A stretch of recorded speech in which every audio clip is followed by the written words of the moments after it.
दोस्तों Jammu Kashmir police sub inspector JKPSI का जो पेपर है, JKPSI का पेपर करीब अब 1 साल होने को है और 1 साल ऑलमोस्ट होने वाला है JKPSI के पेपर को। मतलब मार्च में ऑफकोर्स अब 1 साल हो जाएगा पेपर हुए, और दोबारा से जो है वो पेपर JKSSB कंडक्ट करने जा रही है।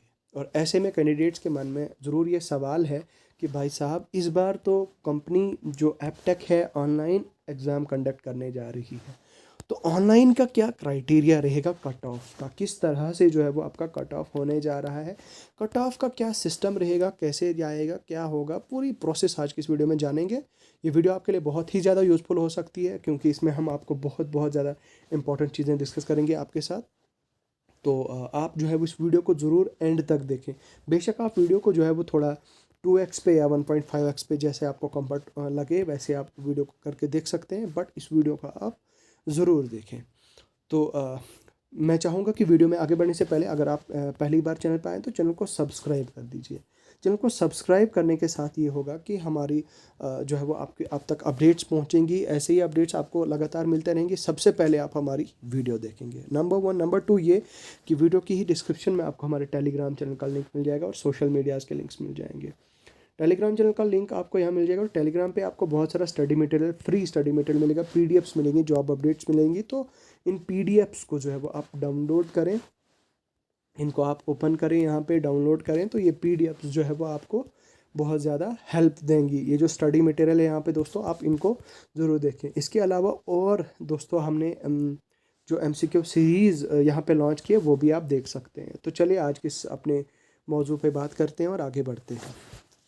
देखिए दोस्तों, 2 दिन पहले मैंने JKSSB की एक PDF आपके साथ शेयर की थी, जिसमें मैंने आपको बताया था JKSSB नॉर्मलाइजेशन कैसे करेगी। ठीक है, यानी कि नॉर्मलाइजेशन का किस तरह का क्राइटेरिया रहेगा, इस फॉर्मूला को मैंने पूरा इवेल्युएट करके पूरा एक्सप्लेन करके बताया था आपका कि क्या रहेगा, आपका किस तरह से आपकी नॉर्मलाइजेशन होगी। ये मैंने आपको पिछली वीडियो में बताया था। ठीक है, आप में से बहुत सारे लोग होंगे जो आपको इस फार्मूला को समझने की कोशिश कर रहे होंगे और उनको समझ भी नहीं आ रहा होगा। ठीक है, इसलिए मैंने थोड़ा सा इसको सिंपल करके यहाँ पे समझाया है। वो वीडियो आप चेकआउट कर सकते हैं मेरे इसी यूट्यूब चैनल पे। लेकिन यहाँ पे मैं आपको बता देता हूँ, मैंने आपको ये एक्सप्लेन, हालांकि मैं ये एक्सप्लेन नहीं करूँगा नॉर्मलाइजेशन कैसे होगा, तो लेकिन इतना ज़रूर बताऊंगा कि प्रोसेस किस तरह से जो है वो आपके एग्ज़ाम में किस तरह का आपका क्राइटेरिया निकल के आएगा, कैसे आपका कट ऑफ जो है वो निकल के आएगा। देखिए सबसे पहले तो मैं आपको एक चीज़ बता दूं दोस्तों, जैसे ही आपके सारे पेपर्स हो जाएंगे ऑल शिफ्ट्स के, ठीक है, सभी शिफ्ट के पेपर जैसे ही हो जाएंगे और पेपर होने के बाद ये देखा जाएगा कि भाई साहब कौन सी शिफ्ट का पेपर जो है वो लेवल क्या था। अब आपके मन में ज़रूर ये डाउट होगा, सवाल होगा कि भाई इनको लेवल कैसे पता चलता है कि लेवल टफ था, इजी था, मॉडरेट था। कुछ कैंडिडेट्स तो ऑफ कोर्स के मन में ये दिमाग में ज़रूर होगा कि लेवल तो तभी मतलब टफ माना जाएगा जब कैंडिडेट्स शोर उठाएंगे, जब कैंडिडेट्स बताएंगे कि नहीं नहीं नहीं हमारा लेवल, हमारा पेपर जो है वो टफ था, इसलिए जो है वो उनकी शिफ्ट को टफ माना जाएगा। तो ऐसा बिल्कुल भी नहीं है दोस्तों। ठीक है, मैं आपको बता देता हूँ कि जो आपका पेपर का लेवल होता है वो कैसे होता है। मतलब जैसे अगर मान लो 9 दिसंबर से लेकर 19 दिसंबर तक, यानी 10 शिफ्टें अगर JKPSI की होती हैं। ठीक है, फॉर एग्जांपल मान लीजिए 10 शिफ्ट हैं, 10 शिफ्ट्स अगर JKPSI की होती हैं, और 10 की 10 शिफ्ट्स में क्या होता है दोस्तों कि अलग अलग लेवल के पेपर्स होते हैं। जैसे मान लीजिए पहला लेवल जो है वो काफ़ी हार्ड आया है, यानी कि टफ। दूसरा जो है वो मॉडरेट आया है। तीसरा इजी टू मॉडरेट आया है। चौथा जो है वो इजी आया है। पांचवा जो है वो वेरी इजी आया है। तो इस तरह से जो है वो वेरी करेंगे ये सारे शिफ्ट्स के पेपर्स। अब ऑफ कोर्स आप में से बहुत सारे कैंडिडेट्स को ज़रूर ये होगा कि भाई फिर क्या होगा।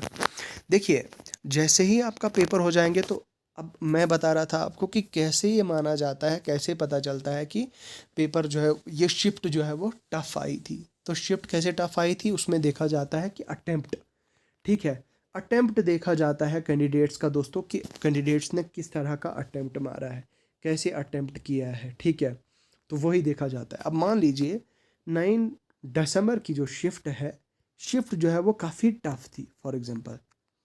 अब टफ कैसे पता चला होगा उनको? उनको जो है वो पेपर, जो कैंडिडेट्स ने पेपर अटेम्प्ट किया होगा उनके अटेम्प्ट पे पता चला होगा। यानी कि जो टॉपर्स होंगे उस शिफ्ट के, उनको उनके जो अटेम्प्ट होगा, जो उन्होंने अटेम्प्ट किया होगा, जिस तरह की उनकी अटेम्प्टेशन होगी, उसी के बेसिस पे जो है वो आपका पेपर का लेवल कट ऑफ, मतलब लेवल माना जाएगा कि ये पेपर का लेवल कैसा था, टफ कैसा था। अब इसी तरह से मैं बात करूँगा 9 दिसंबर, 10 दिसंबर, 11 दिसंबर, 12 दिसंबर। अब 9, 10, 11, 12, ठीक है, ये 9 दिसंबर, 10 दिसंबर, 11 दिसंबर, 12 दिसंबर, ठीक है। अब 4 अलग अलग डेट्स हैं दोस्तों, ठीक है, 9, 10, 11 और 12। अब क्या होगा दोस्तों, यहाँ पे आपको समझने की ज़रूरत ये है कि पहला, मान लीजिए पहले के जो टॉपर्स होंगे, दूसरी शिफ्ट के टॉपर, तीसरी शिफ्ट के टॉपर और चौथी शिफ्ट के टॉपर, इन सभी टॉपर्स को ये जो स्कोर है उसको देखा जाएगा कि ये किस रेंज में स्कोर कर रहे हैं। 9 दिसंबर वाली शिफ्ट वाले किस रेंज में स्कोर कर रहे हैं, ठीक है। 10 दिसंबर वाले टॉपर्स किस शिफ्ट में स्कोर कर रहे हैं, 11 वाले किस शिफ्ट में कर रहे हैं और 12 वाले किस शिफ्ट में स्कोर कर रहे हैं, मतलब किस रेंज में स्कोर कर रहे हैं। तो उस हिसाब से देखा जाएगा कि सबसे टफेस्ट जो आपकी शिफ्ट थी वो कौन सी थी। ऑफ कोर्स उनमें से जो 10 शिफ्टें हुई होंगी दोस्तों, उनमें से कोई एक तो शिफ्ट होगी ना जो सबसे टफेस्ट होगी। और जो सबसे टफेस्ट शिफ्ट होगी दोस्तों, उनमें उसमें जब नॉर्मलाइजेशन होगी दोस्तों, उसमें जब नॉर्मलाइजेशन होगी तो उसमें नॉर्मलाइजेशन के थ्रू जो है वो कैंडिडेट्स को, जिन कैंडिडेट्स का अटेम्प्ट काफ़ी अच्छा होगा, अटेम्प्ट अच्छा, दैट डजन मीन, मेरे कहने का मतलब ये नहीं कि अटेम्प्ट अच्छा होना डज नॉट मीन कि उनका जो है वो उन्होंने 100% अटेम्प्ट किया होगा, नहीं, बिल्कुल भी नहीं। उन्होंने 120 के 120 क्वेश्चन अगर किए होंगे तो वो अच्छा नहीं होगा, वो अच्छा नहीं माना जाएगा। बट अगर उन्होंने 100 मतलब 20 में से 90 क्वेश्चंस ही किए हैं या 80 क्वेश्चंस किए हैं, तो उन 80 क्वेश्चंस में दोस्तों उनके कितने क्वेश्चन ठीक हैं, आप समझ रहे हैं मेरी बात? उन 80 उन उन मतलब 120 क्वेश्चन में अगर उसने 80 अटेम्प्ट मारा है और 80 में कितने क्वेश्चंस ठीक हैं, ये चीज़ वहाँ पे देखी जाएगी। और वो जो नॉर्मलाइजेशन है, अब मैं आपको मिसाल के तौर पर दो बंदों की समझाता हूँ कि मान लीजिए एक का स्कोर 80 है, एक ने 80 क्वेश्चन अटेम्प्ट किए, दूसरे ने 90 क्वेश्चन अटेम्प्ट किए। अब 80 वाले क्वेश्चन के मान लीजिए 78 क्वेश्चन ठीक हैं और 2 गलत हैं। और मान लीजिए ये जो 90 वाला है, इसके 85 ठीक हैं और 5 गलत हैं। अब क्या होगा, यहाँ पे वेरिएशन आ गई, किस चीज़ की वेरिएशन आ गई, अटेम्प्टेशन की वेरिएशन आ गई। और कहीं ना कहीं एक एक्यूरेसी, हालांकि एक्यूरेसी में इस फार्मूला का मैंने समझाया था आपको, कहीं जिक्र नहीं है, लेकिन फिर भी ये देखा जाएगा कि किस कैंडिडेट का अटेम्प्ट सबसे अच्छा है, ठीक है। किस कैंडिडेट ने जो है वो कितना अटेम्प्ट अच्छा किया है वो देखा जाएगा। तो जैसे ही वो देखेंगे कि भाई इस नाम के कैंडिडेट ने जो है वो स्कोर, मान लीजिए मैंने 2 एग्जांपल्स दिए आपको, जैसे मैंने 80 और 90 की एग्जांपल दी आपको। अब वहाँ पे देखा जाएगा कि जो 80 वाला बच्चा है उसके सिर्फ 2 क्वेश्चन गलत हुए और जो 90 वाला बच्चा है उसके 5 क्वेश्चन गलत हुए हैं।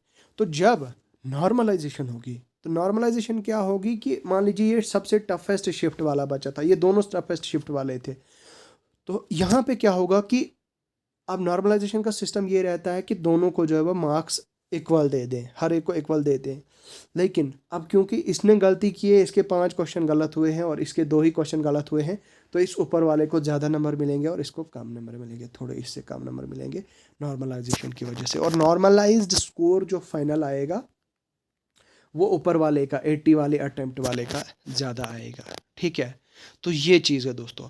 बाकी बात करते हैं कट ऑफ। तो कट ऑफ किसके बेसिस पे निकला जाएगा? कट ऑफ तो दोस्तों दूर दूर तक कट ऑफ जैसे प्रीवियस एग्ज़ाम में हुआ था, OMR में जैसे कट ऑफ लोगों ने जो है वो प्रिडिक्ट किया था कि ये कट ऑफ होगा, ये कट ऑफ, तो वो इस बार तो भाई CBT में कट ऑफ की मतलब कोई डिस्कशन ही नहीं बनती है। क्यों? क्योंकि नॉर्मलाइजेशन होगी और उसको ये पता नहीं है, हर चाहे दुनिया का कोई भी यूट्यूबर, बड़ा सा बड़ा यूट्यूबर लाओ, वो आपको नहीं बता पाएगा कि कट ऑफ क्या जाएगा CBT के एग्ज़ाम्स का, क्योंकि ऑफ कोर्स उसमें वो तो अंदाज़ा ही नहीं लगा सकते कि भाई सबसे टफेस्ट और सबसे हार्डेस्ट शिफ्ट कौन सी है। और उसको ये भी पता नहीं होगा कि भाई नॉर्मलाइजेशन में JKSSB ने सबसे ज़्यादा स्कोर किस शिफ्ट वाले बच्चों को दिया है, क्योंकि उनकी शिफ्ट जो है वो काफ़ी टफ थी। सो ये चीज़ जो है वो काफ़ी ज़्यादा वहाँ मैटर करने वाली है। और कट ऑफ तो डिस्कशन मतलब डिस्कशन का कोई पॉइंट ही नहीं बनता है वहाँ पे। अब आप बताओगे कि सर फिर कट ऑफ कैसे डिनोट होगा, कैसे कैसे निकाला जाएगा कट ऑफ, कैसे आपका पता चलेगा?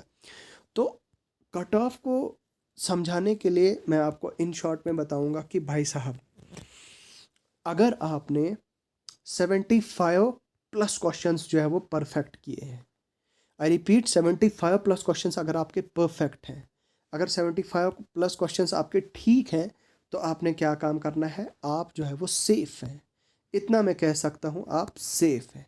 ठीक है, अगर आपकी अटेम्पटेशन बिल्कुल परफेक्ट है, आपकी अटेम्पटेशन बहुत अच्छी है, 75 प्लस आपकी अटेम्पटेशन है, दैट मीन्स आपका स्कोर जो है वो इंक्रीज़ होने वाला है। आपको जो है वो मतलब आपको अगर नॉर्मलाइजेशन हुई तो आपका 75 प्लस ही स्कोर जाएगा और आपको इसमें घबराने की ज़रूरत नहीं है।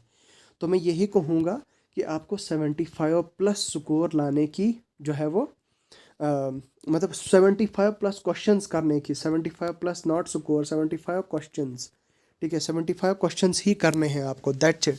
75 क्वेश्चंस से ज़्यादा आपको नहीं करना है। अगर आपको उतने ही आते हैं उतने ही बस छोड़ो, बाकी मत लगाओ दिमाग, मत ज़्यादा टाइम वेस्ट करो या मत अपना फजूल वो मत करो। ठीक है, तो नॉर्मलाइजेशन जब होगी तब देखा जाएगा, तब आपको उस स्कोर उसका रेंज में जो है वो देखा जाएगा, वो लाया जाएगा उसमें। ठीक है, तो अटेम्पटेशन जो है वो आपकी परफेक्ट होनी है और आप अपने अटेम्पटेशन पे ध्यान देना है। अपने अटेम्प्ट जो है वो ध्यान देना है और क्वेश्चन करने कोशिश करनी है कि अपने क्वेश्चंस जो है वो अपने मैक्सिमम, आपके क्वेश्चन जो आपने करने हैं वो आपने कोशिश करनी है कि ठीक करने हैं। ठीक है, ये नहीं कि तुक्का मार लिया, गलत करके आ गए या फुल अटेम्प्ट मार के आ गए तो बस तुक्के से नंबर मिल गए। ऐसी गलती बिल्कुल भी ना करें आप। और इस बार मैंने आपको कहा है कि इस बार बिल्कुल चांसेस हैं कि बिल्कुल ट्रांसपेरेंट फेज्ड मैनर में जो है वो आपकी रिक्रूटमेंट होने वाली है। इसलिए जो है वो ये गेम चेंजर होने वाला है इस बार कि आपकी जो रिक्रूटमेंट होने वाली है ये कहीं ना कहीं साबित हो सकती है काफ़ी ज़्यादा ट्रांसपेरेंट। ठीक है, तो बस यही है, आपने स्कोर अगर किया है 75 प्लस किसी भी रेंज में, तो किसी भी कैटेगरी में, तो आप जो है वो सेफ जोन में हैं। आप अपने आप को सेफ मान सकते हैं, निश्चिंत होके जो है वो आप बैठ सकते हैं। बाकी मुझे लगता है आज की इस वीडियो में फ़िलहाल इतना ही है। आपकी क्या राय है, आपकी क्या सजेशंस हैं, कमेंट सेक्शन में हमको बताएं। Do let us know in the comment sections below. मैं मिलूंगा आपसे बहुत जल्द नए वीडियो और नए टॉपिक के साथ। मुझे दीजिए फ़िलहाल इजाज़त। खुदा हाफिज़।